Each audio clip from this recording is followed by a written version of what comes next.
Bonjour, je suis Nelly Sarpedon, responsable du pôle éthique. Bonjour, Marina Caman, membre du pôle éthique. Donc le pôle éthique est composé de 7 personnes, Coralie Champignol, Gaël Desrich, Salomé Gondin, Yves-Jacques Antoine. Qu'est-ce que le pôle éthique? Donc, éthique, déontologie. Le I pour intégrité et le C pour citoyenneté. Alors Nelly, quelles sont les missions du pôle éthique pour toi? Alors le pôle éthique, donc ses missions, c'est promouvoir des actes pédagogiques et préventifs en faveur de l'éthique sportive. C'est aussi donner un avis ou formuler des propositions sur toute question d'ordre déontologique ou éthique concernant le handball et ses activités annexes. Et pour toi? Alors, quelles sont les autres missions? On a aussi orienté la mise en œuvre des actions citoyennes autour des valeurs éducatives du handball et du sport en général, bien sûr. Informer la présidente de la Ligue sur des faits susceptibles de nuire à l'image du handball réunionnais, mais pas que le handball réunionnais, le handball en général.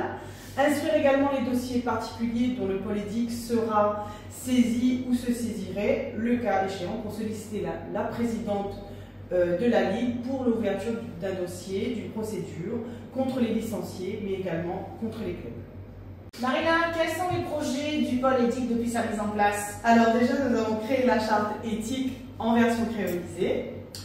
On est aussi sur de la sensibilisation de tout public du handball, sur les principes et les valeurs de la charte. Nous avons aussi fait une banderole, on a créé une banderole en fait du pôle éthique pour que le message en fait soit plus parlant, plus percutant, avec, on va dire, les mots-clés sur les valeurs, les comportements, en tout cas les bons comportements à adopter autour et sur le terrain. Nous allons aussi, sur différentes manifestations, mettre en place des ateliers, donc sur des tournois, ou, voilà, pour qu'on puisse toucher le maximum de personnes. Oui.